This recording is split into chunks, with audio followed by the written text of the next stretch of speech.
kesempatan ini diberi kehormatan untuk menjadi MC atau moderator, yang mana saya akan mencoba untuk membantu melancarkan acara ini, di mana kita sudah mengundang special guest speaker kita, Mbak Elin Victoria. Halo Mbak Elin. Halo semua. Halo. Untuk jadi pembicara spesial, di mana hari ini topik untuk ngopi darat kita, topik diskusi kita adalah online study time management. Nah, Mbak Elin di sini baru lulus Associate Business ya Mbak, kalau nggak salah ya? Iya. Jadi kita pengen minta tips nih dari Mbak Elin. Gimana sih biasanya Mbak Elin manage waktunya? Dan saya rasa ini paling tepat dijadikan semacam diskusi terbuka aja. Jadi saya akan nanya beberapa pertanyaan kepada Mbak Elin. Silakan Mbak Elin nanti di-share. Tapi kalau misalnya ada yang ingin menanggapi, langsung aja dibuka forumnya ya. Jadi ini ngobrol termoderasi gitu aja ya. Nah, saya rasa nanti seiring dengan jalannya diskusi akan ada orang lagi untuk masuk. Kita welcome aja, jadi santai aja. Tapi kalau nggak salah belum ada batas waktunya ya Mbak Putri ya? Belum. Belum ada ya. Mungkin untuk saat maksimal ini. 2 jam ya. Oh 2 jam? Gimana? Yang efektif? Kita ngobrolnya 2 jam atau seiring berjalannya waktu aja? Ya, senyamannya aja. Senyamannya aja. Oke, udah. Apa nih gue mau dikuras apa aja informasi? Sampai bosan. Iya. Terlalu dalam. Betul. Oke. Ya pada bagus sih senyamannya. Mungkin gini, kita batasi dulu topik untuk time management. Ini kan sekarang kan pukul 2 mau lewat 15 ya. Kita batasi sampai pukul 3, yang 45 menit kita fokus ngomongin time management nih. Oke, di situ Mbak Elin bakal sharing, kita bakal diskusiin. Lalu kalau setelah pukul 3 nanti, jika ingin dilanjutkan ngobrolnya nggak masalah, kita coba bahas topik lain, kita coba lebih mengakrabkan diri, ya dan dari situ baru kita lihat lah senyamannya. Gimana? Oke ya, mulai aja ya. Ya, setuju. Oke, sip. Oke, saya persilahkan dulu Mbak Elin untuk perkenalkan diri dulu Mbak, biar lebih akrab. Oh iya, perkenalkan saya Elin Victoria. Saya baru selesai program Associate Degree of Business Administration sama UO People, dan saya udah melakukan program ini dari tahun 2019 sampai baru-baru ini, jadi 2 tahun. Selain UO People, saya juga sebelum corona sih ada bekerja juga. Jadi waktu itu emang manage both UO People sama kerja. Dan selain UO People, saya juga ada 2 kuliah lain, bachelor dua-duanya, jadi juga juggle itu semua sih. Cuman habis corona lebih WFH kan, terus kerjanya lebih dikit lah. Jadi kayak tinggal lebih kayak full time student aja sekarang. Jadi sekarang kesibukan cuma itu, dan sekarang ya UO People udah selesai, jadi ya masih nunggu sih what's next aja gitu. Oke. Jadi lumayan juga ya, memang cocok nih Mbak Ellen jadi pembicara karena jugglingnya cukup banyak kayaknya ya. Ya lumayan lah. Jadi ada 2 bachelor degree lagi yang lagi dikejar saat ini. Iya, ini dua-duanya mudah-mudahan akhir tahun ini dua-duanya selesai, jadi udah masuk disertasi sih. Sambil kerja juga Mbak? Sekarang udah nggak begitu ramai sih ya, mungkin gara-gara PPKM juga kali ya, kerjaannya udah nggak begitu banyak juga, jadi lebih free aja berfokus ke kuliah sekarang. Oke. Gitu. Boleh tahu nggak itu 2 kuliah lagi apa itu Mbak? Satu ini yang pertama saya ambil tuh namanya University of Essex, ini online juga, dia dari UK. Saya mulai dari tahun 2017 akhir tahun sampai sekarang. Lalu 2018 Februari saya mulai dengan Universitas Terbuka. Ada juga beberapa teman yang di Universitas Terbuka juga. Saya juga ya sampai akhir tahun lah. Untuk UO Essex ini saya ambil Law of Business, Bachelor, LLB kan. Untuk UT saya ambil Sarjana Hukum. Gitu. Mantap. Oke. Mantap banget. Oke. Nah, mungkin langsung aja nih kita kasih pertanyaan to the point-nya. Gimana Mbak kira-kira manage sebanyak itu Mbak? Saya rasa kan di sini banyak juga teman-teman yang ambil kuliah sambil kerja, atau mungkin yang kayak Mbak Elin ada yang double degree, kalau nggak salah tadi ada Aldrich di sini hilang. Aldrich itu juga sambil kuliah juga di SGU kalau nggak salah. Nah, Mbak Elin yang sampai ambil tiga kuliah gini dan tadi juga sempat kerja, itu cerita dong gimana pengalamannya, suka senangnya, suka sedihnya, salah. Oke.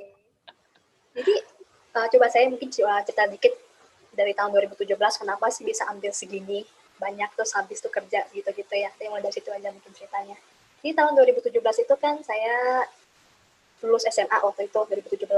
Habis itu saya ambil University of Essex LLB kan, itu ya oke lah. Terus saya awalnya ambil Law with Business ini karena saya baca kalau misalnya kan waktu itu saya sempat sekolah di luar negeri juga, dan di website luar tuh bilang kalau misalnya law graduates itu sebenarnya banyak pilihan untuk banyak prospek kerja lah, nggak mesti harus jadi lawyer gitu loh. Jadi saya makanya waktu itu karena interested juga, jadi mau ambil Law with Business.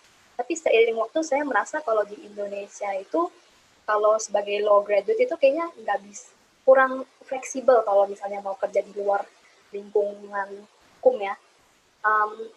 Jadi saya ambil lagi mungkin ambil UT S1 hukum. Saya pikirnya kalau punya gandeng hukum dua negara mungkin lebih gampang cari kerja, terutama kan di Jakarta ini banyak juga multinational company, jadi mungkin bisa mencar ke juga. Tapi ya kayak tadi saya bilang kalau hukum tuh lebih nggak fleksibel di Indonesia kalau sebagai law graduates, sehingga tahun 2019 saya memutuskan buat ambil UO People, terutama bisnis kan, karena kalau misalnya kita lulusan bisnis kan lebih fleksibel, mau kerja dimanapun itu lebih enak. Jadi sebagai top up aja sih waktu itu ambilnya. Dan gimana bisa juggle segitu banyak sih, kembali lagi ke pertama harus niat dulu ya. Terus kalau sebagai online student itu sebenarnya lebih sulit daripada kalau kita ke brick and mortar university, karena kita nggak ada yang uberin gitu loh. Itu juga salah satu yang membuat kita tuh beda sama kalau misalnya anak kuliah yang lain gitu. Jadi kita harus push diri sendiri dan punya self-discipline yang kuat untuk bisa menyelesaikan program online studies gitu. Dan untuk saya sih pribadi yang bikin saya bisa keep on track itu ya keep a journal aja kayak gini kan. Jadi planner aja, sebagai planner. Jadi misalnya minggu ini PR-nya apa, itu semua saya harus tulisin gitu loh. Saya lihat mana yang bolong-bolong, misalnya hari Sabtu nggak kemana-mana atau nggak ada kerjaan atau apa-apa, ya dedicate buat kerjain tugas. Gitu sih. Jadi ya ini coba saya tunjukin deh. Awal tahun ini yang paling sibuknya itu waktu 3 kuliahnya itu lagi ngegas banget. Dan ini kayak atau bisa lihat apa enggak ya. Tapi ini bisa dilihat, ini to-do list saya untuk tugas kuliah. Jadi ini punya University of Essex, jadi hukum saya ada 2 matkul. Universitas terbuka ada berapa ya? 8 matkul. Jadi saya harus tik yang udah selesai tuh di-tik. Ini juga UO People. Nah ini sibuk-sibuknya ya begitu. Jadi setiap minggu keep track aja sih. Jadi kalau punya planner sendiri kan bisa keep track dan lihat mana yang ada free time, mana yang ada free time. Jadi kita bisa plan in advance kapan bisa kerjain tugas dan lain-lain gitu. Gitu aja sih kalau mainly buat saya sih itu tipsnya kalau buat time management. Gitu. Jadi mau bagus-bagusin di planningnya, bagus-bagusin di pengorganisasian to-do list-nya ya. Iya, itu penting banget buat saya ya pribadi. Gitu sih. Oke, gimana so far ini Mbak Elin udah cerita tips and trick buat juggling. Saya rasa cukup itu juga ya, kalau saya ambil 3 gitu nggak kebayang nih. Cukup hektik juga ya, apalagi di UO People ini kan bukan hanya kita harus belajar, bukan hanya harus baca materi, tapi ada juga harus peer review lah. Saya juga baru ngerasain tuh setelah lolos foundation, ternyata kuliah-kuliah ada yang materinya gile-gile banget itu, 1 minggu bisa 3 bab harus baca, puluhan halaman, apalagi yang ambil lebih dari 1 course ya. Nah, mungkin dari teman-teman ada yang pengen komentar dulu nggak nih? Mungkin share, Mbak Elin kok kayaknya gampang banget sih, kayak saya nggak semudah itu rasanya nih.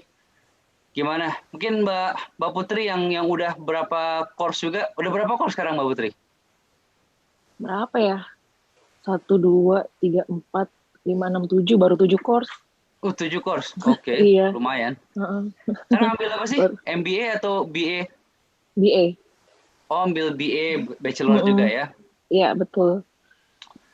Aku mau nanya sama Mbak Elin, kalau di Essex itu konsepnya sama kayak UO People gitu nggak sih, yang kita misalkan misalnya satu mata kuliah aja ya, itu tugasnya tuh minimal 3 gitu, atau mereka lebih kayak offline tapi dijadiin online gitu? Itu aja sih mau nanyanya. Kalau University of Essex itu sebenarnya sistemnya kurang lebih sama tapi beda juga. Pertama-tama karena dia lebih mahal uang sekolahnya. Jadi kita satu kelas itu beneran cuman kayak maksimal mungkin 20 orang per kelas, dan nggak setiap minggu ada tugas, dia setiap 2 minggu atau bahkan kadang tuh 4 minggu berada tugasnya gitu. Dan setiap misalnya nih, kita kalau di University of Essex ini kita ada 2 tipe modul, satu tuh yang 15 kredit, satu lagi yang 30 kredit. Kalau yang 15 kredit ini durasinya 9 minggu, kalau 30 kredit itu durasinya 18 minggu. Nah, kalau kita ngomong 9 minggu nih, dia tuh sistemnya itu 2, 3. Jadi setiap 2 minggu, habis itu 3 minggu tuh baru ada tugas. Jadi 2 minggu pertama biasa diskusi. Diskusinya sama kayak yang di UO People. Tapi kita lebih susah aja, karena kalau UO People kan kita cuma perlu tulis satu main post, habis itu komen ke 3 orang gitu aja kan ya. Terus grading. Tapi kalau University of Essex ini kita harus untuk yang modul 15 kredit itu kita harus post minimal 5 post, maksimal 10. Dan per postnya itu harus kayak 200 sampai 300 kata. Jadi kita nggak bisa komen ke teman kayak nice work. Iya, ada sih teman-teman yang kayak gitu. Iya, itu harus ngetik. Bener. Terus 200 sampai 300 kata, jadi kita juga harus contribute, dan karena kita itu udah bachelor degree juga, kita di-expect buat setiap post itu ada mungkin minimal 2 sampai 3 references. Dan references-nya pun nggak boleh abal-abal. Kayak kadang kalau saya lihat di University of People tuh masih ada yang reference dari Wikipedia atau Investopedia. Iya, betul. Website itu, terutama website ya, itu sebenarnya nggak boleh kalau di University of Essex. Kita kalau mau reference tuh harus dari buku atau dari academic journal. Atau mungkin karena saya law student kali ya, tapi law research sih harus begitu. Jadi saya nggak bisa kayak, oh kata Wikipedia ini begini, copy paste itu nggak bisa. Dan kalau misalnya untuk, kan kalau minggu 1, 2, sama 5, 6 itu kan diskusi. Habis itu sisa 2 tugas lagi itu essay. Dan essay-nya itu biasa 2.000 sampai 4.500 kata. Itu tugasnya begitu. Dan kalau kita mau submit, sebelum kita submit, kita harus masukin ke Turnitin. Just like, itu juga ada dalam platform kita, jadi kita bisa pakai buat free. Kita harus upload dan nggak boleh lebih dari, kayaknya preferably di bawah 25% gitu. Jadi beneran dicek, which is beda banget sama UO People, di mana kita kadang melihat orang belak-belakan copy paste kan dari tempat lain gitu kan. Jadi dia lebih ketat aja, karena ya kembali lagi mungkin karena school fee-nya lebih mahal, jadi mereka lebih banyak punya lebih banyak perhatian lah untuk hal-hal kecil begini. Gitu. Bedanya gitu sih. Dan tapi itu yang review instrukturnya ya, atau dosennya ya?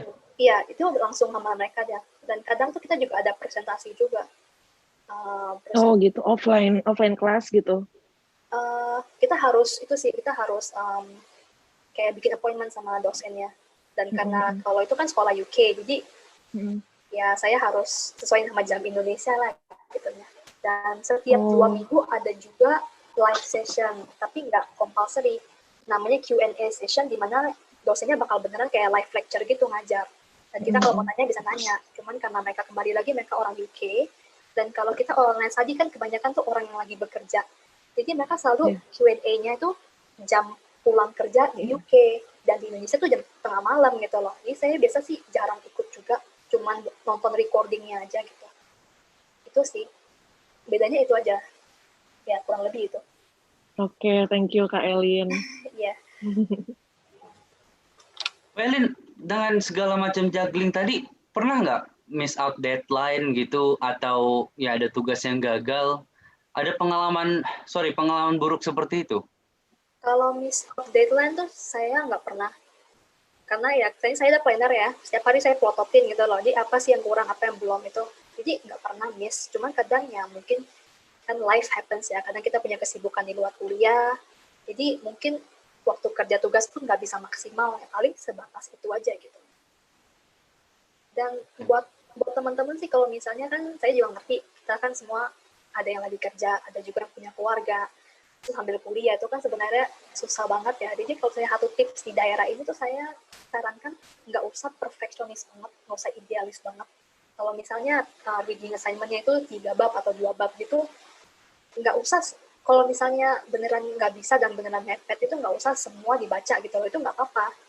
Jadi kalau sekali-sekali mungkin karena kerjaan lagi sibuk, baca aja main point-nya, atau mungkin di halaman belakang ada summary kan, kita baca sekilas aja summary-nya. Jadi nggak usah kayak apa ya, nggak usah terlalu push diri sendiri buat semuanya perfect, itu nggak bisa. Jadi ya harus fleksibel aja lah. Gitu kalau satu saran juga buat itu. Oke, ya soalnya kalau saya pribadi ya, saya syukur sih hampir nggak pernah miss deadline ya, tapi nyaris-nyaris itu pernah berapa kali. Cukup sering lah kira-kira ini. Dan saya lihat tuh teman-teman di grup kan juga kadang pada curhat gitu ya. 3 jam lagi, 3 jam lagi. Aduh modelnya error nih ya, macam-macam gitu kan. Jadi saya rasa apalagi ini online, kita nggak dalam situasi yang mengharuskan kita untuk benar-benar fokus ketemu teman atau submit paper ke guru. Apalagi kita banyak juggling pekerjaan lain, akan ada momen-momen di mana kita terpaksa mepet atau mungkin malah terlanjur mepet gitu, terlanjur gagal deliver gitu ya. Tapi Mbak Elin bisa nggak pernah miss gitu, mantep tuh. Jadi intinya kita jangan perfeksionis banget gitu ya, seadanya aja, yang penting selesai. Can I say that? Kalau misalnya nggak selesai pun ya jangan terlalu terpuruk-puruk lah menurut saya. Ya anggap aja lesson learn gitu, next time ya jangan terlalu mepet, karena kebanyakan menurut saya yang beneran yang biasa ngomong kayak mungkin 3 jam lagi atau setengah jam lagi itu mungkin kebanyakan tuh procrastinate juga, ada dari aspek itu juga. Jadi ya itu kembali lagi ke kita sendirinya gitu loh. Makanya awalnya saya bilang kalau mau sekolah online tuh niat sama tekad tuh harus kuat gitu. Karena nggak ada yang uberin, dan kalau itu nggak ada yang uberin, dan kita semua lewat sistemnya. Kalau misalnya kita ke kuliah biasa, kalau telat-telat dikit tuh kita masih bisa rayu-rayu dosen gitu, udah ambil aja lah Pak. Tapi kalau kita online begini kan semua sistem tank jam 11.55 ya tutup semua gitu. Jadi ya beneran harus dari diri sendiri sih, self discipline-nya gitu. Mungkin kita pakai kesempatan ini buat tanya juga dari rekan-rekan, bisa share sedikit pengalaman baik atau buruknya. Mungkin Mbak Rahayu ya, Mbak Rahayu. Halo. Halo semuanya, perkenalkan ya.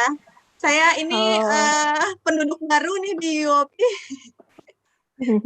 Jadi masih nyimak, jadi kebetulan baru baru daftar dan baru dimulai nanti yang September gitu. Jadi saya masih menyimak dan iya pengalaman dari suhu-suhu ya? Semua, iya baru apply.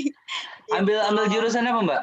Aku ambil Master Education situ. Ya, karena memang aku primary teacher, jadi sambil di rumah sambil belajar lagi gitu. Mantap. Ada cukup banyak ya yang ngambil MED di Wow People. Iya, ada Mbak Rahmi, ya kayak Mbak Rahmi, Mbak Wawa, kemarin udah sempat tanya-tanya juga sih gimana kuliahnya gitu. Ya mudah-mudahan bisa ngikutin kakak-kakak senior semua di sini, bisa ngikutin belajarnya juga bisa disiplin ya, terutama yang Mbak Elin sama-sama belajar lah. Iya. Iya. Cuman aku mau tanya ke Mbak Elin nih, Mbak Elin, gimana sih biar kita benar-benar bisa disiplin pada diri sendiri gitu. Kadang-kadang suka yang kayak tadi tugas tuh benar-benar kayak di akhir waktu kayak masih ada waktu dan akhirnya mepet gitu. Nah itu gimana sih? Itu kadang orangnya emang kayak last minute person banget ini yang memang harus aku benerin gitu. Ada saran atau gimana tips and trick-nya gitu biar kita benar-benar bisa disiplin sama diri sendiri, apalagi ini nggak ada yang ngingetin gitu kan, benar-benar harus komit sama diri sendiri gitu. Thank you Mbak. Oke, jadi gimana sih cara buat mendisiplin diri sendiri gitu ya? Pertama itu waktu kita daftar ke UO People tuh kita masing-masing pasti punya tujuan sendiri dan harapan sendiri kenapa kita mau. sekolah lagi gitu kan ya. Dan menurut saya itu penting banget buat kita mengingat pada awal ini tuh motivasi kita itu apa sih gitu untuk menyelesaikan kuliah ini tuh apa sih. Dan kadang tuh throughout the journey itu pasti kita bakal lupa bahwa mungkin dulu gua mau kuliah lagi karena pengen punya kesempatan kerja yang lebih bagus gitu. Nah kita along the way itu sometimes bakal lupa gitu, tapi itu sangat penting untuk mengingatkan diri sendiri lagi. Jadi misalnya nih lagi nonton drakor nih, terus kayak harusnya kerjain PR tapi malah nonton drakor. Jadi kita ya harus kayak mikir lagi gitu loh, kayak apa ya, gimana ngomongnya, kalau sekarang nonton drakor itu nggak ada hasilnya sebenarnya, dan kita tuh mengulur-ngulur waktu doang gitu without doing anything productive kalau menurut saya. Tapi kalau misalnya sekarang saya meluangkan waktu selama 1 jam untuk mengerjakan tugas, itu kan kita one step closer to where we want to be and where we wanted to do from the start gitu loh. Jadi menurut saya sih ya inget tujuan awalnya itu apa sih. Kalau bisa mungkin tulis atau print, taruh depan meja belajar gitu kan ya. Biar kelihatan itu pasti ingat gitu. Karena manusia ya selalu lupa gitu. Kadang orang kayak, makanya orang kalau mau diet itu nggak berhasil karena gitu. Awalnya pengen sehat, pengen kayak kurus, tapi along the way ya lupa gitu kan. Makanya harus diingetin lagi ke diri sendiri. Dan kalau misalnya ngomong soal procrastination sih, ya saya kan juga manusia, saya juga sering procrastinate gitu loh. Nggak selalu perfect kayak saya bilang ya, makanya jangan idealis gitu. Dan kalau buat saya pribadi, waktu procrastinate itu the main factor of motivation tuh jujur cuman fear doang sih. Takut kayak itu apa jam detiknya itu kayak tek. Nah itu ketakutan itu yang bikin saya kayak udah buka laptop lagi. Jadi kalau saya lagi banyak pikiran ya ketakutan itu aja sih yang bikin kerjaan tugas lagi. Cuman kalau yang ideally, preferably ya ingat aja motivasi awalnya itu apa untuk ambil kuliah ini, untuk menyelesaikan kuliah ini dengan baik. Mungkin untuk diri sendiri, mungkin untuk orang-orang tercinta gitu, mungkin untuk harapan masa depan yang lebih baik. Ini yang bantu untuk push kita sih, biar lebih termotivated aja. Gitu, saya begitu. Ya, Mbak. Iya. Coba deh, pokoknya itu harus terpampang mungkin ya di tempat-tempat yang sering kita lihat. Iya, kadang ada juga waktu dulu tuh apa ya, teman-teman pada bikin kayak dream board gitu. Gak dengar nggak sih? Kayak mungkin harapannya bisa kayak financial independent. Ditulis di dream board ini, kita print foto-foto yang kita pengen, kita senang, dan harapan kita dan dreams kita itu apa, taruh di board ini, taruh tempatnya kita sering lihat gitu loh. Makanya kita bisa termotivasi setiap harinya untuk work towards it. Itu juga pernah dengar orang pakai itu. Cuma aku pribadi cuma sekedar tulis aja atau kayak at least di jurnal kita dicatat lah ya, biar kita sering lihat. Mbak Elin, saya dapat impresi kayaknya Mbak Elin ini apa ya, benar-benar orang yang punya semangat tentunya, punya motivasi. Dan tadi Mbak Elin cerita soal organize, nulis di jurnal, lalu Mbak Elin cerita soal ingat lagi kenapa kita awalnya kuliah, ingat lagi kenapa kita awalnya berusaha gini, ingat mimpi awalnya. Saya jadi kepikiran gitu, kalau misalnya Mbak Elin berkenan, boleh nggak cerita apa sih sebenarnya tujuan atau cita-cita Mbak Elin sampai sebegitunya termotivasi, sampai segitunya semangat untuk ambil lebih dari satu kuliah? Boleh nggak cerita apa cita-citanya? Kalau saya pribadi itu harapan kedepannya itu bisa kerja di perusahaan besar gitu ya, buat cari koneksi, buat memperluas wawasan juga. Harapannya juga mungkin kerja di luar negeri juga, itu juga mungkin bisa ke situ. Makanya saya juga selain belajar kuliah, saya juga ada belajar bahasa lagi gitu buat suplemen ini. Cuman karena mungkin saya masih relatively young, jadi kita nggak tahu apa yang bakal di depan gitu loh.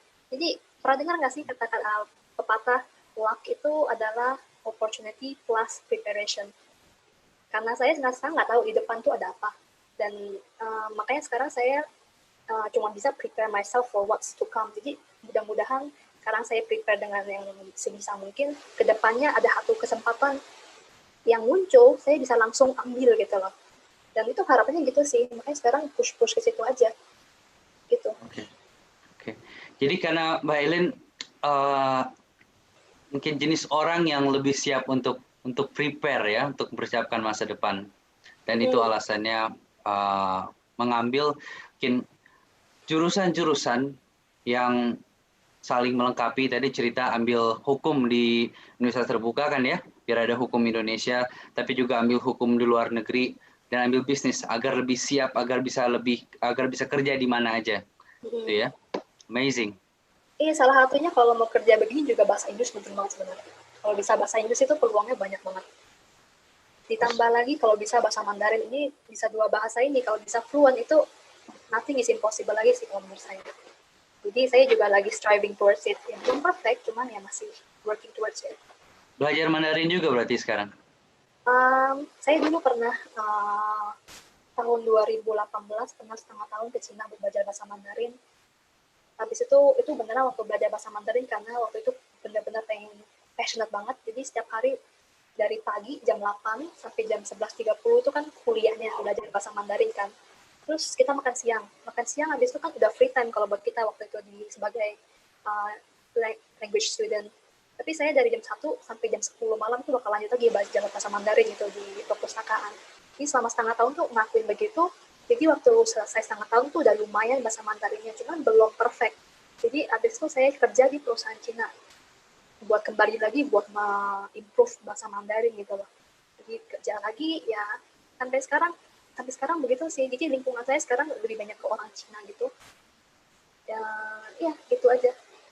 Dan itu sambil kuliah juga ya? Itu sambil kuliah ya. Itu ya begitu.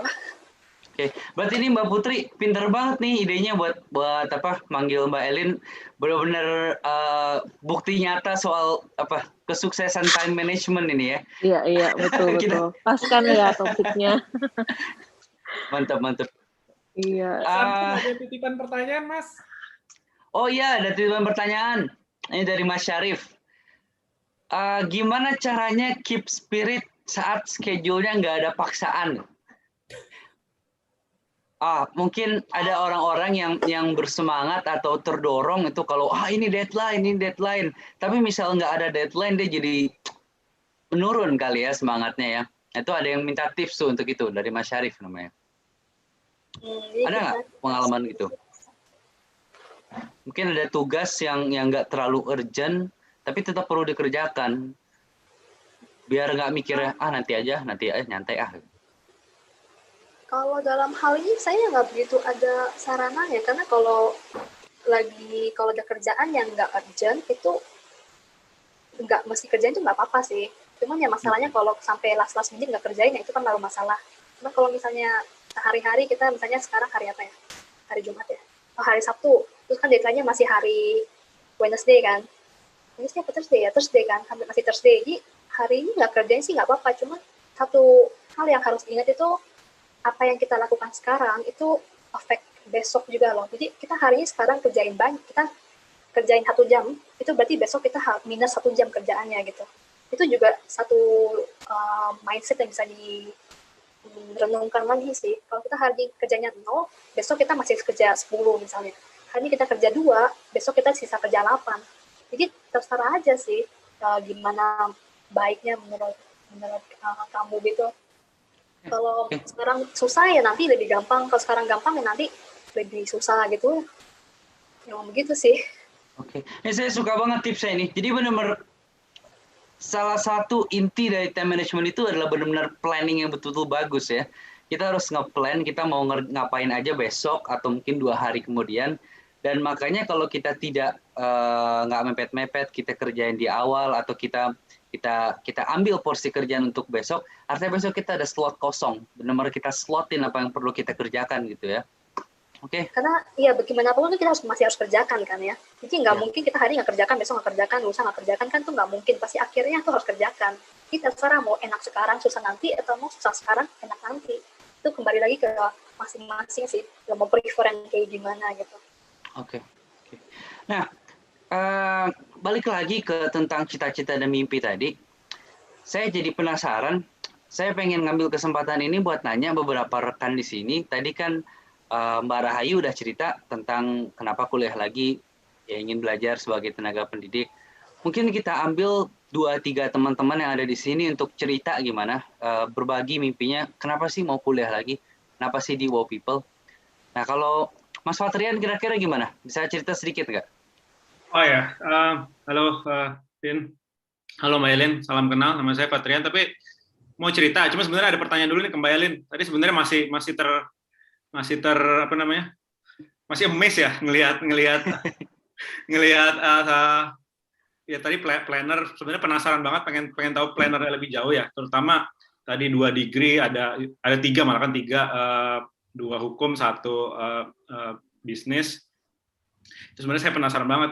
Biasanya kalau saya kan dari semenjak zaman kuliah tuh, kita, kalau saya kan satu kampus sama Ardin ya, kita tuh ada pilihan lah kalau di kampus itu, IPK bagus, gaul, sama tidur gitu kan, ada jugglingnya tuh. Satu pasti jadi korban gitu kan. Nah, kalau kita kan ya kalau nggak salah ada filosofi juga, ada bola karet sama bola kaca gitu kan yang kita jaga, kayak keluarga, kesehatan, terus apa namanya ya, berhubungan dengan tidur, berhubungan dengan kerja, apa tadi kuliah segala macam. Nah, itu kan sebenarnya saya penasaran deh, dari jadwal harian, dari jadwal mingguan, atau mungkin dari bulanan gitu, Mbak Elin selama ini ngaturnya gimana gitu loh? Apakah mengorbankan waktu tidur kah, atau mengorbankan waktu weekend, atau gimana tuh bisa keep up? Karena jujur kalau saya sih, saya harus mengorbankan hal itu, kalau nggak bisa kepegang gitu sih. Kalau mungkin kita bisa berbagi dari sisi situnya. Itu yang tadi Mas Fatrian ngomongin soal bola karet sama bola kaca, ini juga saya pernah dengar, dan menurut saya ini juga konsep yang bagus sih. Jadi kan konsepnya begini kan, kalau misalnya kita ngomong soal kerjaan atau kuliah atau keluarga, ada 2 jenis bola ya, karet sama kaca. Kadang kita tuh bola karet kan kalau jatuh itu kan dia bisa mantul atau dia nggak apa-apa, tapi bola kaca jatuh ya pecah gitu. Jadi kadang itu kita bisa mengorbankan hal-hal yang menurut kita, misalnya bola karet untuk bola kaca.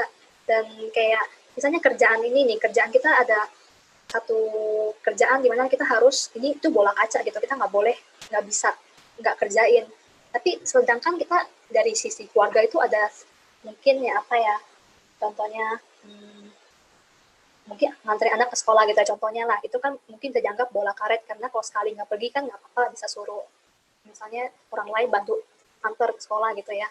Jadi kita nggak apa-apa untuk mengorbankan bola karet ini demi bola kaca ini, no matter which area it's in lah, no matter itu kayak pendidikan atau kayak kerja atau keluarga, itu kan sebenarnya nggak apa-apa. Jadi kalau misalnya untuk saya pribadi, time management yang tadi dibilang juga dari sleep, social life, sama tadi kan ya, gimana ya ngomongnya, kita kan juga nggak setiap hari misalnya kerjaan tugas setiap hari 5 jam itu kan enggak. Jadi kita nggak harus selalu sacrifice the same thing over and over again gitu loh. Ini hari ini misalnya kita kerjanya lebih banyak, kita mungkin sacrifice sleep, tapi besok kan kita bisa make up for it gitu loh, kita tidur lamaan besok, karena sekarang hari ini kita udah sacrifice sleep. Dan kita kalau misalnya hari ini sacrifice nggak ketemu teman, kan bukan berarti kita lusa nggak bisa pergi sama teman gitu loh. Kembali lagi kayak saya bilang tadi, kalau misalnya mau enak sekarang apa susah nanti, atau susah nanti sekarang enak nanti gitu loh. Kalau kita hari ini sacrifice dulu, nanti ini ya ada waktu luang toh. Waktu luang ini baru bisa dipakai buat apa-apa. Cuman ya masalahnya itu kebanyakan orang ya karena mungkin suka procrastinate itu loh. Itu kayak misalnya nih, kita main HP, nggak mau kerjain PR, tapi mau main HP. Itu kan juga buang waktu sebenarnya. Cuma kita anggap itu penting gitu loh. Jadi karena kita main HP ini, makanya kita nggak punya waktu buat yang lain. Akhirnya bilang, nggak mau kuliah lagi, gara-gara nggak punya waktu. Padahal enggak, karena kita melakukan hal-hal yang sebenarnya nggak begitu penting, yang kita unconsciously selalu udah habit gitu loh. Jadi to be more mindful of our own actions itu juga penting sih. Kita satu hari kan 24 jam. Jadi kalau main HP itu nggak terasa udah 3 jam main HP. Itu kalau dibuat jadi tugas kan itu sebenarnya udah lumayan gitu kan ya. Gara-gara kita main HP sekarang, tugas nggak dikerjain, terus kita juga nggak ada waktu, kita nggak ada waktu buat ketemu teman, nanti kita salahin tugas ini, gara-gara tugas kita nggak bisa ketemu teman, nggak bisa tidur gitu. Jadi itu juga satu aspek sih kalau menurut saya. Ya, coba menjawab pertanyaannya nggak ya? Menjawab. Thank you sharingnya. Oh, mungkin satu pertanyaan ini ya, penasaran sebenarnya tidurnya masih 8 jam atau 7 jam tiap hari? Nggak konsisten kalau menurut saya. Kayak tadi saya bilang kadang ya bisa 5 jam doang gara-gara mungkin ngejar tugas, kadang ya bisa 8 jam, kadang ya mungkin 10 jam karena udah selesai tugasnya gitu loh. Jadi nggak ada apa-apain kan. Jadi iya gitu, nggak harus kayak setiap hari nggak tidur gitu loh. Tapi pernah juga nggak tidur juga ketika lagi full banget gitu? Kalau saya waktu itu procrastinate beneran sampai last minute ya, lah sampai jam 3 jam 4 baru tidur gitu gara-gara ngegas essay kan. Itu juga pernah, tapi ya nggak setiap hari gitu. Oke. Terima kasih sharingnya. Iya. Mas Fatrian gimana tidurnya? Kalau gue lagi adaptasi makanya lagi dalam transisi kerjaan juga, mau pindah ke perusahaan baru, jadi ya ada beberapa hal lah, dan ya pengennya sih tadi kan yang dibilang itu kita bisa juggling. Mungkin kalau kerjaan kuliah itu kan sebenarnya bola karet ya, yang kita harusnya sebenarnya bisa juggling. Itu sebenarnya sih yang kalau saya tuh masih kayak susah gitu ya kalau nggak kasih 8 jam gitu buat kerjaan. Emang kadang-kadang itu tergantung bos juga ya. Cuman saya sih ngelihat justru kalau misalkan saya bisa spend 8 jam itu performance saya bisa lebih bagus kan, kelihatan di kerjaan. Itu sebenarnya yang saya nge-keep banget kalau misalkan kerjaan itu harus 8 jam, tidur harus 7 jam. Jadi ya sisa yang 9 jam itu yang mesti di tadi yang bola kaca keluarga, bola kaca kesehatan itu jangan sampai hilang. Itu sih sekarang yang saya masih coba cari-cari titik tengahnya gitu, gimana gitu kan ya. Semoga aja dalam waktu dekat sih bisa dapat gitu. Jadi memang udah terbiasa untuk mendisiplinkan tidur 8 jam gitu ya? Iya. Karena saya ya kalau misalkan nggak tidur itu korban ini sih, korban pas kita lagi kerja, karena saya kerja juga kan kerja kantoran juga ya. Jadi Senin Jumat jam 8 sampai jam 5 gitu kan. Memang ada beberapa decision yang harus saya ambil, dan itu tuh meeting juga banyak gitu kan. Kalau saya nggak fresh itu nggak ibaratnya ya percuma gitu kan. Makanya saya keep banget 7 jam, atau kalau di waktu tertentu mungkin 5 jam bisa gitu kali ya. Cuman harus saya maintain lagi tuh mungkin seminggu nggak lebih dari 1 atau maksimal 2 hari aja gitu. Jadi bisa saya keep itu tuh termaintain lah, karena kesehatan kalau menurut saya penting juga ya. Itu bola kaca yang mungkin bola karet ya, cuman membelnya itu susah balik lagi gitu kan. Kalau udah membel ya udah susah kembali ke kondisi awal. Ya saya rasa bagus sih saya belajar dari Mas Fatrian nih. Kalau saya jujur, saya tahu kesehatan itu sangat penting. Tapi jujur saya untuk masalah tidur, saya belum konsisten untuk maksa harus 8 jam. Padahal termasuk bahan kuliah saya, di mana saya belajar tidur itu harus benar-benar cukup. Kalau enggak itu benar-benar membahayakan nyawa kita. Jadi mungkin pas saya masih S1 dulu, itu saya benar-benar nggak peduli lah sama tidur. Nggak tahu Mas Fatrian gimana pengalamannya? Kalau tidur ya kita bablas lah dulu kan, laporan besoknya gitu kan harus jadi kan ya, malam nggak mau kan seminggu bisa tiga hari nggak tidur, terus minggu depannya gitu lagi itu. Jadi emang siklusnya nggak sehat lah, apalagi kalau ngerokok, terus kalau ya makan juga nggak sehat gitu kan, kemana jajan gitu kan. Ya itu kan sebenarnya nggak sustainable lah, nggak berkelanjutan. Kita mungkin tahu kayak gitu, cuman pasti ada korbannya tuh, entah badan makin lama makin bengkak, terus juga pikiran juga makin lama nggak sehat gitu kan. Kalau saya sih tadi kerjaan mesti saya jaga, kemudian interaksi, karena saya udah punya 2 anak ya, masih kecil-kecil, satu baru umur 3 bulan, jadi saya juga fokus juga untuk bantu, ya tahu sendiri sekolah online di Indonesia kan, itu kayaknya 90% orang tuanya harus benar-benar hadir deh, kalau enggak itu berantakan. Jadi itu sebenarnya waktu yang tadi 9 jam itu banyak kan ke situ juga jadinya gitu, untuk ngeprint, untuk bantu motong-motongin, gunting-gunting, untuk ya. Betul sekali, ya. Bagi praktisi pendidikan itu, makanya saya masih pusing kemarin itu kan di sekolah internasional, tapi kok malah mahalnya doang. Akhirnya saya udah enak, nggak usah lah. Berarti kita kemarin akhirnya saya putusin yang sekolah murid merdeka aja. Ya udah kita coba lihat dulu gitu kan. Saya mau lihat sampai tahun depan ini sebenarnya sekolah online harus kayak gimana gitu kan, karena nggak worth it juga kalau guru-gurunya cuman ngasih materi kita ambil, terus yang susah juga ibaratnya ya percuma, gurunya cuman terpaku sama waktu kan, dia nggak bisa interaksi langsung sama anak, jadi susah. Jadi saya juga ya mau nggak mau ya konsultan pendidikan juga jadinya di rumah. Jadi kerjaan tambahan itu selama pandemi. Jadi cari kalau homeschooling yang bagus gimana ya, itulah kerjaan tambahan. Jadi kuliah iya, jadi guru iya di rumah, kerja juga iya. Jadi ya itu struggling saat pandemi buat orang tua seperti saya ini gitu. Bagus nih sharing kayak gini buat orang tua lain. Nah, makanya saya jadi kepikiran balik lagi ke pertanyaan awal. Ini Mas Satrian kan udah kerja, juggling keluarga, apalagi sekarang karena pandemi juga harus sambil ngajar anak kan ya. Boleh tahu nggak alasan sebenarnya nambah kuliah ini apa? Sebenarnya ini karena waktu kosong juga sih ya. Jadi saya sih ngerasa ada memang kadang tadi ya saya ngerasa ada beberapa hal tuh yang sebenarnya saya nggak hal yang esensial untuk saya lakukan. Itu masih banyak mainnya, masih banyak baca hal yang nggak penting, masih banyak main HP, sosmed segala macam tuh masih banyak lah yang saya rasa bisa saya spare kan. Dan saya pikir ini sebenarnya dari awal pandemi itu udah banyak waktu kayak gini. Kerjaan juga sebenarnya kan kalau dulu sebelum pandemi itu jadi kerjaan masih banyak offline, harus ketemu customer, harus visit ke mana-mana. Cuman sekarang kan jadi lebih sedikit ya. Jadi benar-benar kerjaan tuh 8 jam itu ya udah itu aja. Kalau dulu sebelum pandemi karena saya banyak traveling, waktu banyak habis di traveling. Nah, karena sekarang udah nggak ada traveling kan, jadi saya pikir nah ini sebenarnya peluang gitu kan. Saya malah sebenarnya harusnya mikirnya sih ngambil studi online ini dari pada saat pandemi mulai. Cuman ya saya pikir nggak apa-apa. Daripada terlambat gitu kan ya, kita harus mulai ini dan ya semoga aja saya bisa lulus secepatnya sih gitu. Amin. MBA sekarang ya? MBA, Mas. Oke.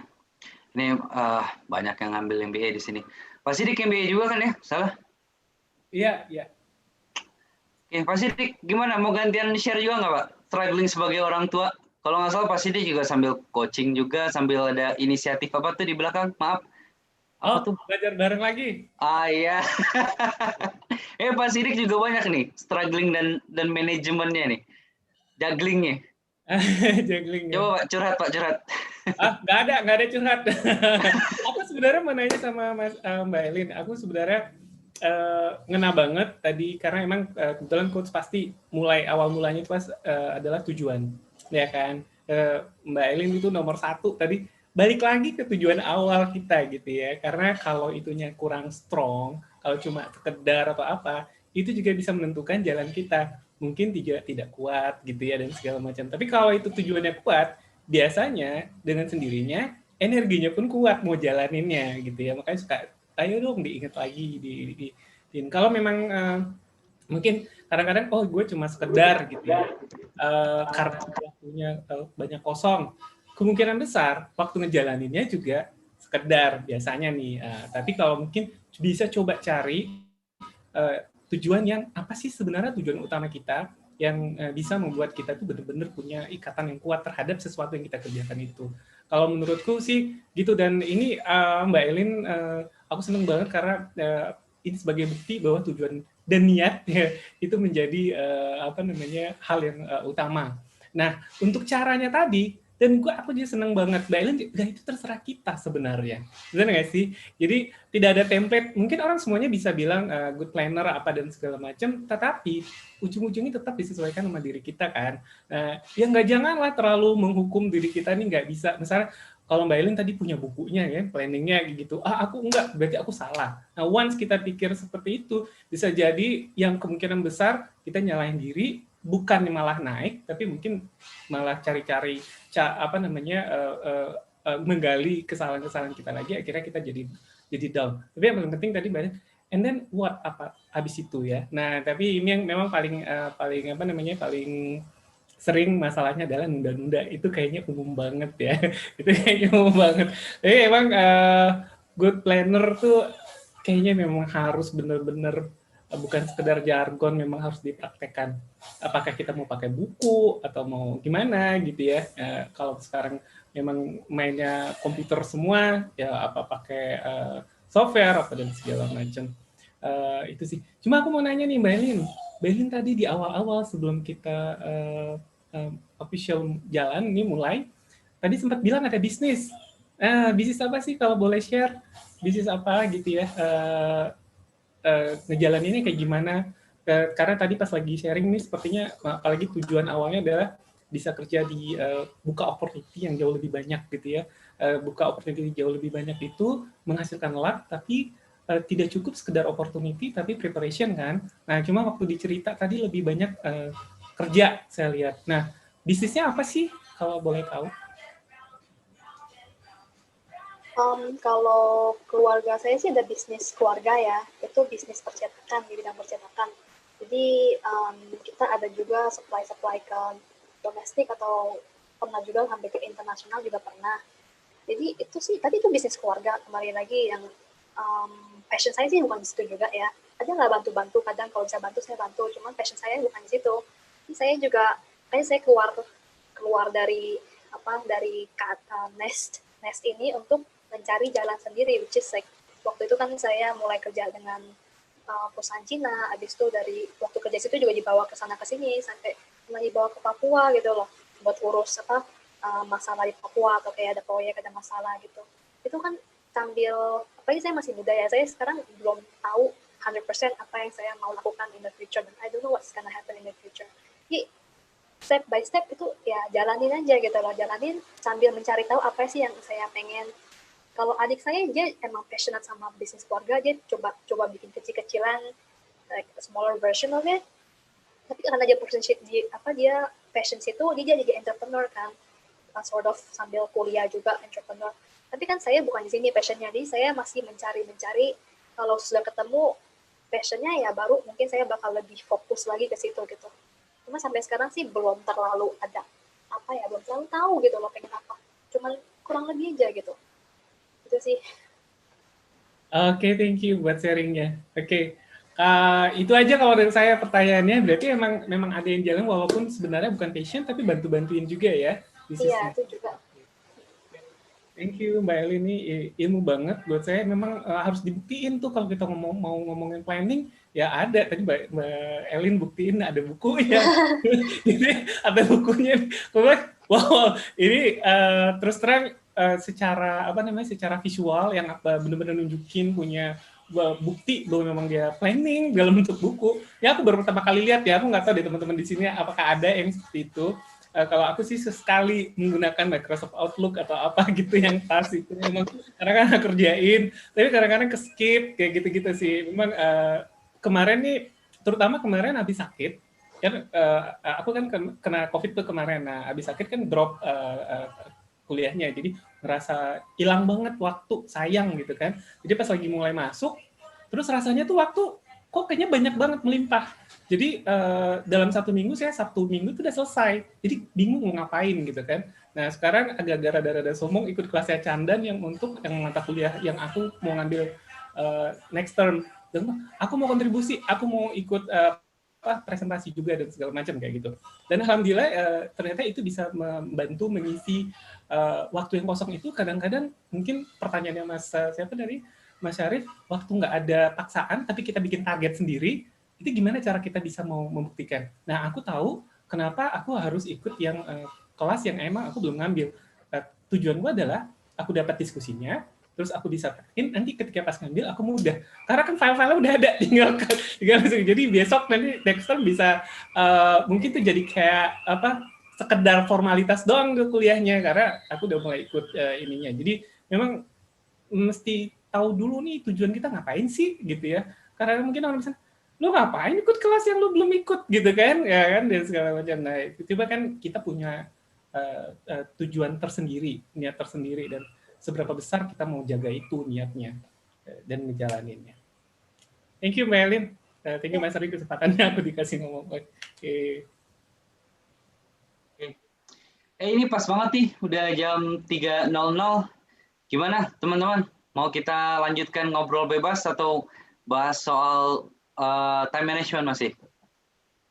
Kayak belum semua bicara juga nih. Campur. Yang topik ini kalau udah selesai boleh mungkin Mbak Ellen punya kesibukan lain atau gimana? Silakan. Oke.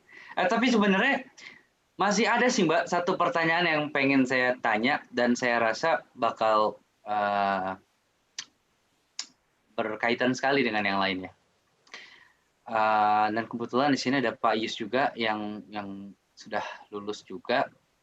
Kita penasaran nih, Mbak Elin ada perubahan tertentu nggak? Jadi pengen tahu setelah ngambil Associate of Business dari WO People, ada yang berubah nggak? Apakah dari segi sudut pandang Mbak Elin tentang bisnis atau tentang how the world works, seberapa praktikalkah ilmu yang Mbak Elin dapat dari kuliah ini? Apakah ngerasa sudah lebih siap untuk kerja sekarang atau malah ilmu yang saya dapat kayaknya lebih pantas buat bisnis gitu.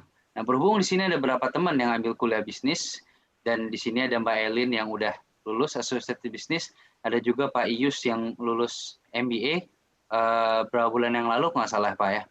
Kayaknya asik nih kalau misalnya saling sharing. Seberapa efektifkah atau seberapa besarkah dampak kuliah bisnis yang diambil di WO People? Mungkin bisa sharing dulu Mbak Elin. Ya, oke. Interesting nih kalau sistem sekolah di Amerika, according to WO People itu kita meskipun mahasiswa bisnis, mata kuliah itu nggak semua bisnis itu. Kayak saya kan associate itu ada 20 mata kuliah yang harus diambil. Dan dari 20 itu cuma 10 yang relevant ke bisnis gitu loh, which is like the major module. Sisanya itu yang mungkin teman-teman juga tahu ada kayak Greek and Roman civilization, ada juga philosophy, art history gitu-gitu kan sebenarnya nggak ada hubungannya sama bisnis. Dan kalau kuliah-kuliah saya yang lain itu juga sebenarnya nggak ada yang kayak begini gitu. Jadi kalau misalnya yang Essex itu kalau mahasiswa hukum ya belajarnya hukum.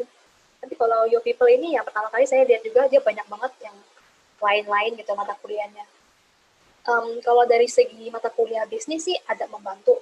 Cuman karena mungkin saya kan cuma ambilnya associate ya, jadi dalam banget sih enggak gitu loh. Cuman ada lah knowledge-nya, basic knowledge juga ada. Kalau dari segi mata kuliah lain kayak yang tadi saya bilang kayak ada mata kuliah biology, psychology, art history gitu-gitu ya, itu juga merupakan tambahan untuk common knowledge kita aja gitu loh. Dan kadang juga merasa bisa belajar banyak gitu dari mata kuliah yang lain. Kayak misalnya akhir ini ambil mata kuliah psikologi yang terakhir ini, intro to psychology deh. Itu kita belajarnya ada beberapa chapter yang menurut saya itu interesting banget untuk pribadi saya gitu loh, which is something that I've never know before and I will never read if I were to be like by myself. Kalau nggak disuruh baca sama kuliah itu pasti saya nggak bakal kayak iseng-iseng cari sendiri, Google sendiri pertanyaan ini gitu. Cuman karena diharuskan untuk baca, jadi saya baca dan merasa interesting juga ya, kok bisa begini ya. Dan kalau misalnya untuk mata kuliah lain kayak Greek and Roman civilization, itu kan belajar tentang history kan. Zaman-zaman dulu tuh juga awalnya waktu saya baca kayak dengar nama mata kuliah ini kayaknya bakal boring banget gitu, first impression gitu ya. Tapi waktu dijalanin tuh merasa kayaknya seru juga ya, aku kayak malah baca buku cerita gitu loh. Jadi very interesting, terus kita juga banyak poin-poin dari modul ini yang bisa kita pakai untuk diri sendiri, dari kesalahan-kesalahan yang masa lalu kita bisa pakai buat improve ourselves in the future gitu.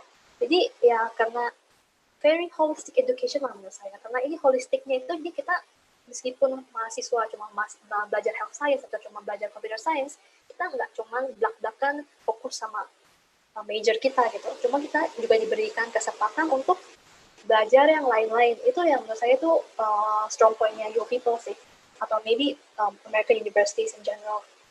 Itu beneran bikin lebih berwawasan aja dan bikin lebih wiser gitu. Menurut saya begitu sih. Dan kalau yang Mbak Elin ambil di University of Essex sama di Universitas Terbuka, itu nggak se-broad WO People ya, subjek-subjeknya? Kalau Universitas Terbuka itu cuma semester 1, kita ada kayak pelajaran kayak misalnya bahasa Indonesia, bahasa Inggris, PKN gitu-gitu cuma semester 1. Semester 1 cuma kayak 8 mata kuliah doang gitu, atau mungkin lebih kurang. Sisanya selama kayak 6 semester ke depan tuh beneran hukum semua gitu. University of Essex saja itu beneran semuanya cuma hukum sama bisnis. Nggak ada lagi nyebut yang lain-lain gitu. Ini cuma beneran di WO People ini yang setengah mata kuliahnya itu nggak relevan sama major saya gitu. Jadi ya, which is good, which is something that's different, tapi juga bagus sih menurut saya. Nggak tahu kalau yang buat program-program S2-nya gimana. Kalau S1 Ini sih. Mungkin Pak Yus bisa mulai cerita, Pak. Gimana Pak pengalaman MBA-nya, Pak? Hai semua. Mohon maaf ya tidak tampil videonya. Kedengeran ya? Kedengeran, Pak. Silakan, Pak. Oke. Ya, thank you, Kak Elin, sudah sharing tentang semuanya. Penasaran tuh, pengen tahu berapa bayarnya tuh yang University of Essex itu? Anyway. By the way, berapa Mbak untuk yang University of Essex? Just want to know about Kenapa, Pak? Yang University of Essex itu? Itu berapa ininya? Apa namanya? Fee-nya? Kalau misalnya, nih saya bandingin dulu, kalau misalnya kita pergi ke UK buat beneran sekolah di Brick and Mortar University untuk course Laws Business itu setahun harus bayar 15 ribuan tahun. Berapa puluh juta ya, saya kurang tahu untuk sekarang. Tapi kurang lebih 15 ribu pound waktu saya daftar itu. Tapi kalau misalnya ke sekolah di Essex untuk program LLB ini, selama 4 tahun itu 18 ribuan. Jadi per bulannya kalau dihitung-hitung per bulan 375 pound, itu sekitar 7 jutaan per bulan selama 4 tahun. Gitu. Itu bachelor ya? Bachelor degree level ya? Ya. I see. That's good. Ya, kembali ke pertanyaan tadi, sebetulnya ya kalau saya sendiri ya mungkin sama dengan teman-teman lah. Memang punya motivasi untuk belajar terus ya. Teman-teman yang lain juga sama lah mungkin. Lifelong learning itu memang sudah jadi objektif lah dalam hidup kita kelihatan. Dan termasuk untuk saya juga. Nah, kemarin memang banyak alternatif sebetulnya, banyak yang saya kan profesinya sebagai procurement sama supply chain profesional ya. Di situ ada pendidikan lanjutan juga. Sedang saya lakukan sebetulnya, cuma memang ketika melihat ada MBA, itu ketika UOP MBA pertama kali ya saya langsung apply di situ. Saya akhirnya switch melanjutkan ke MBA memang pertimbangannya karena mungkin MBA itu bisa sebagai apa ya, lebih broad buat saya sendiri mungkin. Bisa untuk menambah skill kita di pekerjaan, atau kalaupun misalnya di pekerjaan itu juga misalnya somehow our career itu memang jadi limited gitu ya, toh itu pun akan bisa saya gunakan kalau misalnya saya buka usaha sendiri, dan dua-duanya itu memang bisa dipakai, either untuk bisnis, our own business, ataupun misalnya untuk progressing the career. Itu kemarin memang yang menjadi objektif. Nah, kemudian setelah lulus, memang apa yang didapat dari UOP sendiri banyak ya, banyak. Tapi memang yang paling saya rasain itu memang kemampuan menulis. Kemampuan menulis kita memang itu jauh lebih baik sekarang. Kalau dulu suka nggak pede lah, mungkin kalau berbicara mungkin ya itu sudah tidak terlalu challenging ya. Tapi ketika untuk menulis yang baik, nah disitulah Yo People memang sudah memberikan skill yang jauh lebih baik sekarang. Ketika sekarang mungkin disuruh untuk bikin business case atau apapun itu benar-benar sudah tidak ada lagi ketakutan untuk itu. Kita punya confidence level yang sangat tinggi sekarang. Dan itu aja sih. Mungkin sebetulnya teman-teman yang lain, mungkin kayak Pak Priyanto atau Mas Sidik, mungkin bisa sharing juga sebetulnya. Karena kan teman-teman di situ banyak yang sambil kerja, yang sambil kuliah, dan itu mungkin sangat challenging ya. Mungkin masing-masing dari kita bisa bagi-bagi practical tips atau mungkin experience yang bisa dibagi untuk teman-teman yang lain. Tempo hari sih kalau mungkin saya ingin berbagi itu, tempo hari ada yang namanya Pomodoro Technique. Ada yang pernah dengar nggak teman-teman? Pomodoro. Anyone heard about that? Pernah. Pernah ya. itu tuh yang konsep konsep time management juga. Di situ memang ketika kita punya prioritas, atau ini salah satu tips untuk melawan prokrastinasi sebetulnya. Kalau kita terlalu banyak ngedelay, di situ ada 25 menit yang kita harus fokus, 25 minutes. Itu kenapa namanya itu diambil Pomodoro, itu karena itu ditemuin sama orang Italia kalau nggak salah. Pomodoro artinya tomat, basically itu adalah timer dalam bentuk tomat. Jadi kita harus spend waktu 25 menit konsentrasi di situ. Nggak boleh ada gangguan dari apapun, WhatsApp, anak, atau apapun. Nah, dalam 25 menit itu ya kita harus fulfill ya. Kita harus deliver. Dan setelah itu ada break time di situ. Itu cukup memacu buat saya sih. Jadi setidaknya misalnya saya bangun 25 menit, at least ada beberapa paragraf yang saya tulis. Kemudian saya break. Setelah itu ya mungkin saya melakukan yang lain, dan di sela-sela makan siang 25 minutes again, atau kadang ya 15 menit. Cuman memang di situ ada semacam target-target dalam sehari, itu saya spend waktu di situ, dan itu dibuat sebuah rutinitas sehingga ya kita memang bisa achieve target-target kita. Itu cukup efektif sebetulnya. Banyaklah variasi-variasi dari Pomodoro itu sendiri. Dan banyak sebetulnya practical tips time management juga ya, yang mungkin teman-teman juga bisa sharing juga di sini. Itu aja sih. Thank you, Mas Ardi. Oke, makasih Pak Yus. Jadi tadi thank you sharing untuk Pomodoro Techniques-nya. Dan juga yang saya tangkap dari sharing Pak Yus tadi terkait kemampuan menulis, kalau boleh saya simpulkan, salah satu benefit utama karena di Wow People kan benar-benar text-based online gitu ya, nggak banyak interaksi wajah atau presentasi. Di situ kemampuan menulisnya tadi yang benar-benar terlatih gitu ya Pak. Dan mungkin untuk kawan-kawan yang kuliah bisnis, itu banyak latihan bisnis case-nya kali ya. Bisnis plan gitu, ada banyak latihan gitunya Pak, mungkin Pak. Betul, karena kan selain juga memang sehari-hari memang deal dengan segala macam realita bisnis ya, dan in the same time kita juga belajar case study di situ, itu memang jadi betul inilah saling mendukung di situ. Jadi pemahaman kita pun jauh lebih baik, karena kita sambil ngejalanin, kita juga sambil belajar teorinya, teori sama praktek digabungin di situ. Ya. Okay.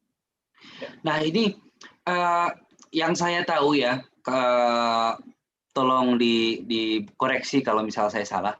Yang saya tahu kuliah bisnis itu beda-beda. Mungkin contoh Harvard Business School punya tujuan apa, lalu MIT Sloan Business School punya tujuan apa, di Indonesia punya tujuan apa. Ada yang tujuan business school itu lebih mendidik entrepreneur, ada yang lebih untuk kita bersetan menjadi eksekutif di perusahaan. Kalau boleh saya tahu, pengalaman Pak Yus nih yang udah ngambil MBA nih, di Wow People itu sebenarnya lebih ke arah mana Pak? Apakah untuk mendidik kita siap entrepreneurship atau siap menjadi eksekutif bisnis? Atau yang lain, gimana?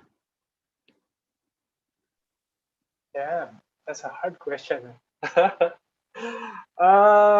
Aku sih tidak melihat itu lebih spesifik ke entrepreneur. Itu memang walaupun ada beberapa mata kuliah yang mungkin di situ banyak konten-konten untuk start your own business, tapi secara umum saya lihat memang jauh lebih ke jauh lebih kita memahami tentang business in general ya, how the finance works, how the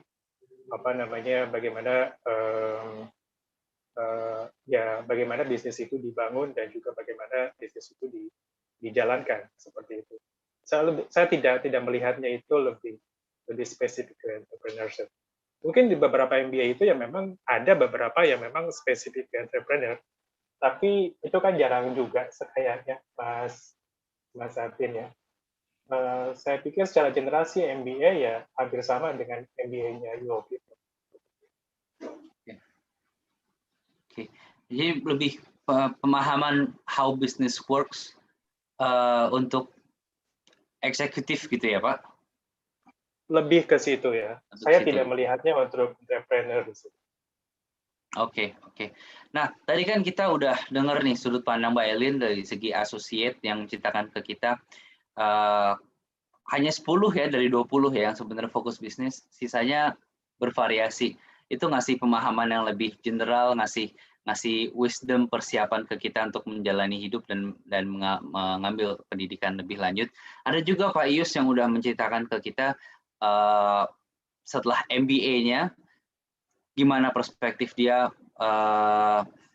ilmu dari kuliah itu apa yang terlatih, yaitu menulis, dan bagaimana perspektif dia terhadap ilmu dari WO People. Nah, saya jadi penasaran kalau yang BA kira-kira gimana sudut pandangnya. Dan kalau nggak salah Pak Prianto ambil BA, kalau nggak salah Pak, Bachelor of Business, sorry BA. Pak Prianto, halo. Ya, halo. Sharing, Pak? Saya sebetulnya ngambilnya masih sama dengan Mbak Elin tadi. Saya masih di associate degree saja, business administration. Oke. Pak Prianto sambil kerja juga ya, Pak? Betul. Nah, oke. Kalau yang saya tahu dulu pernah sharing kalau nggak salah Pak Prianto. Kan Pak Prianto pengalaman karirnya udah cukup panjang ini Pak. Nah, ya. Boleh nggak Pak sharing kira-kira pendapat Bapak? Saya kan pasti ada macam-macam perspektif ya, ada macam-macam sudut pandang. Tadi Mbak Elin sebagai mahasiswa, tadi Pak Ius juga mengambil sudut pandang tertentu dengan karir Pak Ius tadi untuk procurement. Kalau Pak Prianto, boleh nggak Pak, mumpung kita mayoritas lagi diskusi kuliah bisnis di sini, share dari sudut pandang Bapak, gimana ilmu yang didapat dari kuliah itu disandingkan dengan pengalaman karir Bapak? Oke, sedikit sharing ya. Tadi kalau sudah dibahas panjang mengenai time management, saya sendiri mengakui mungkin saya orang yang paling buruk dalam time management dalam arti konteks kuliah. Karena honestly, saya sekarang ini periode ini saya hanya ambil satu mata kuliah. Karena kemarin waktu kita ngambil sebelumnya saya selalu ambil 2 mata kuliah dan itu sangat challenging. Walaupun semuanya bisa saya selesaikan, gitu kan. Tapi somehow very demanding karena pekerjaan saya sendiri itu very demanding job. I'm managing 2,300 persons all within our groups, various business, various line of operations. Jadi sangat-sangat menyita waktu. Practically Sabtu pun saya kerja dan sekarang juga saya masih sambil mengerjakan sesuatu sehingga benar-benar saya nggak bisa mengikuti metode kuliah itu dalam konteks saya harus baca materi, saya harus baca textbook.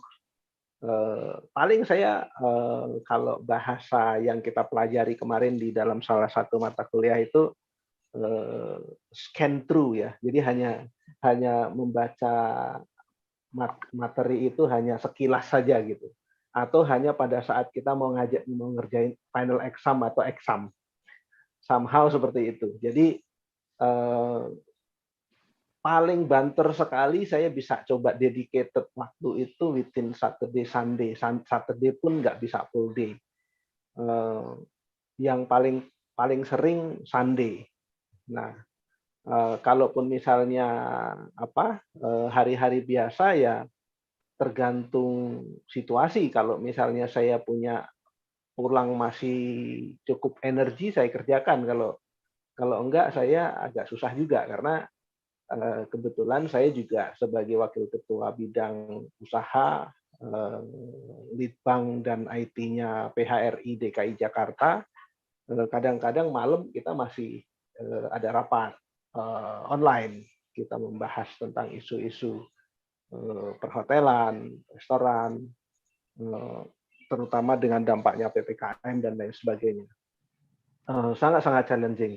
Jadi kalau dibilang kemarin atau sering kali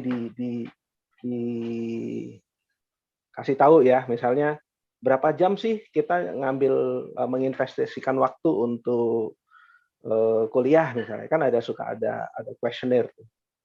Saya selalu isi antara 14 jam, walaupun in reality that does not count gitu. Artinya nggak benar-benar menunjukkan 14 jam itu. Saya yakin nggak nyampe gitu, karena yang penting saya selalu punya pattern bahwa pertama, kalau saya bisa ada waktu saya sempatkan baca, itu yang pertama. Yang kedua, I always create target apa dulu yang saya harus kerjakan. Tentu yang saya mulai dari discussion forum, as long as saya already post, saya akan menunggu sampai semua mungkin reply saya. Kadang-kadang saya belakangan baru saya reply. Tapi yang penting saya as soon as possible that discussion forum is to be posted. Itu yang pertama. Yang kedua, written assignments. Nah, kalau sudah written assignment saya sudah kerjakan, tinggal tunggu kan learning journal. Learning journal itu kan kita masih punya waktu. Jadi itu selalu saya kerjakan yang paling akhir. Gitu. Tapi saya juga hanya beberapa kali kejar-kejaran dengan tenggat waktu yang hanya katakanlah 2 jam atau 3 jam sebelum closing.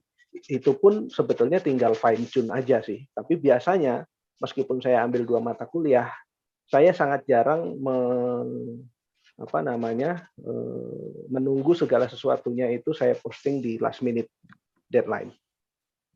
Jadi itu kalau bicara tentang secara konsep bagaimana saya memanage waktu saya tentang UO People. Nah, kalau kemudian dampak terhadap pekerjaan saya yang paling utama, saya setuju tadi dengan Mas Ius, yang paling saya rasakan saat ini adalah my writing capability increase significantly gitu. Yang tadinya ternyata karena gini, setelah saya banyak self reflection, selama ini saya selalu confidence dengan bahasa Inggris saya dan saya selalu merasa bisa untuk express ourselves in English, in written maupun spoken gitu ya. Ternyata, dan ini mungkin banyak dialami oleh masyarakat kita, ternyata yang kita lakukan itu memang benar itu dalam bahasa Inggris, tetapi secara tidak langsung itu adalah bahasa Inggris Indonesia, Indonesian English gitu. Jadi no wonder ketika kemudian itu dipresent atau dikirimkan kepada foreigner, kepada expatriates, they have difficulties understanding the meaning of the word and the sentences and the paragraphs that we write. Therefore, kemudian mereka biasanya akan minta untuk dikoreksi, minta untuk dijelaskan. Maksudmu apa? Gitu. Maksudmu itu sebetulnya mau nulis apa? Gitu. Karena Indonesian English-nya itu lebih kental. Kenapa? Banyak orang yang secara tidak sadar menulis bahasa Inggrisnya adalah menerjemahkan kata dalam bahasa Inggris, kemudian direka-reka, padahal sebetulnya grammarnya salah, kemudian frasenya salah, kemudian dengan koma, dengan titik, dengan semikolonnya salah, sehingga apa? Itu tidak bagi knowledgeable English speaker, that word is very confusing and very hard to understand. Gitu. Menurut saya kalau dari konsep yang sejauh ini saya pelajari masuk ke term 5 ini, ya yang paling signifikan itu. Kalau dari sisi bisnis saya rasa nggak terlalu banyak hal lah ya, karena saya mungkin sudah roller coaster in the business operations quite sometimes gitu. Jadi kemudian di awal-awal pun saya juga kemudian ketika saya decide untuk ambil kuliah ini, apa yang betulnya saya ingin cari? Yang ingin saya cari adalah saya ingin test my own ability sih, gitu. Apakah memang saya sebetulnya sudah layak di posisi saya sekarang, gitu. Apakah memang saya memiliki capability untuk itu? Kalau ternyata kemudian saya mengkonfirmasi, teori bisnis begini, financial begini, international trade begini, domestic trade begini, makroekonomi, mikroekonomi begini. Saya rasa kita secara tidak langsung kita sudah deal dengan itu. Gitu. Saya rasa sih itu sharing sedikit dari saya.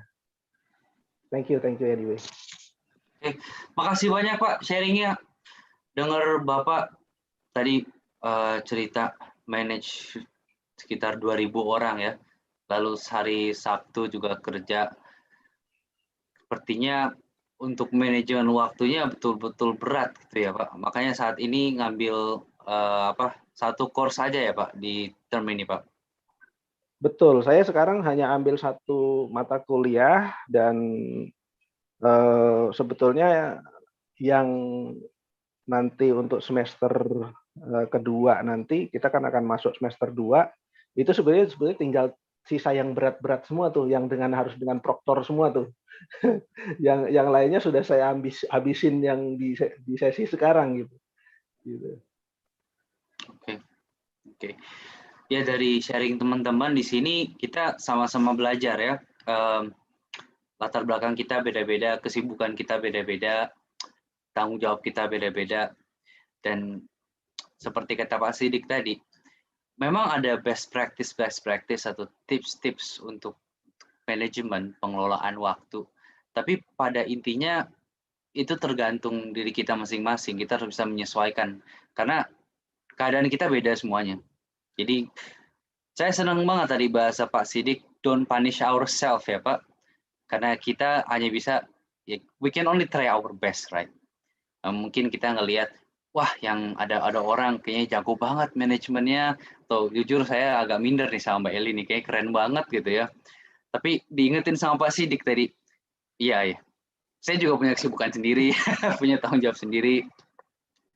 Jadi saya rasa sesi kali ini sesi perdana, tapi jujur saya banyak banget belajar dari cerita teman-teman, apalagi dari Mbak Elin. We have our own responsibilities, we have our own situation, dan we just have to try our best untuk mengelola waktu kita. Dan dari Mbak Elin tadi saya belajar, pada intinya lihat lagi kenapa sih, reflect back, kenapa sih kita memilih untuk mengambil sebuah keputusan. Kenapa kita milih untuk kuliah? Kenapa kita milih untuk ngambil suatu keputusan yang bikin kita sibuk gitu, atau apapun itu. Dan di situ kita bisa cari sumber motivasi kita. Oke, ngomong-ngomong ini pas nih pukul 3.30. Kalau dari saya sih, mohon maaf saya ada kesibukan lagi setelah ini. Mungkin dari saya terima kasih sekali atas sharing teman-teman sekalian, terutama Mbak Elin, terima kasih. Saya banyak banget belajar dari Mbak Elin. Saya harap untuk sesi-sesi selanjutnya kita bisa datang lagi, kopi darat lagi, dan saling sharing lagi. Tentu ada banyak topik yang bisa kita bahas kan. Tentang mungkin what's next after this, cita-cita kita, atau mungkin kita bisa bahas topik yang lebih general, tentang lifelong learning, atau tentang lebih baik kuliah atau kerja menggunakan ilmu yang kita pelajari, apapun itu. Saya harap di masa depan kita bisa saling ngumpul lagi, ngobrol lagi, karena memang kita juga kuliah online kan, dan kita terbatas oleh pandemi ini. Interaksi kita hari ini kebanyakan online. Nah dari saya pamit dulu, terima kasih banyak. Saya kembalikan ke Mbak Putri. Silakan Mbak. Terima kasih semuanya. Saya izin pamit dulu. Usul kalau next mungkin masih ada session, mungkin kita bisa semacam bedah buku kali ya, misalnya buku-buku manajemen atau buku-buku supaya sedikit lebih terarah aja gitu. Sekedar usul aja sih. Ya, baik. Terima kasih masukannya, Mas Pri. Oke, Mas Ardin udah terima kasih juga buat Mas Ardin untuk sudah memoderatori acara ini, dan juga Kak Elin, makasih banget.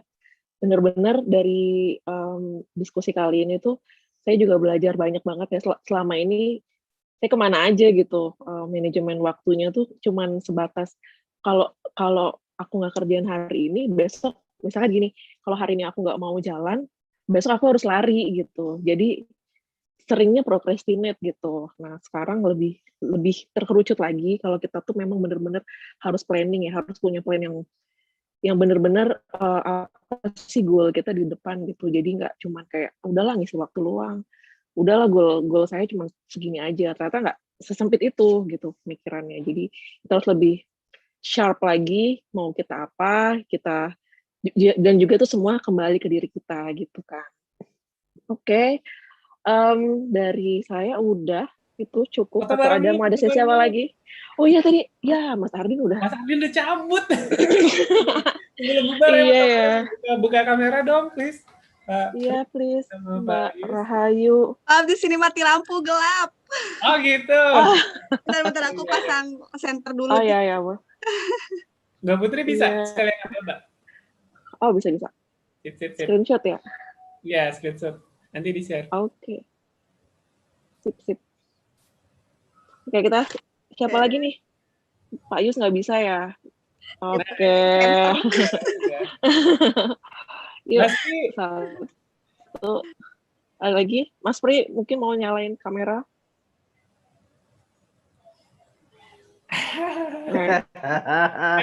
Foto aja, foto. Bentar. 3 detik. Udah belum? Udah belum, Mas Pri? Oh ya udah deh ya, gini aja ya. Oke, 1, 2, 3. Oke, terima kasih semuanya. Terima kasih semuanya, Mbak Elin, Mbak Putri. Mantap hari ini. Terima kasih banget ya. Mantul. Iya. Nah, ini baru nyala lampunya. Jaga kesehatan teman-teman. Ya, Pak Pri sehat semua ya. Sehat-sehat semuanya.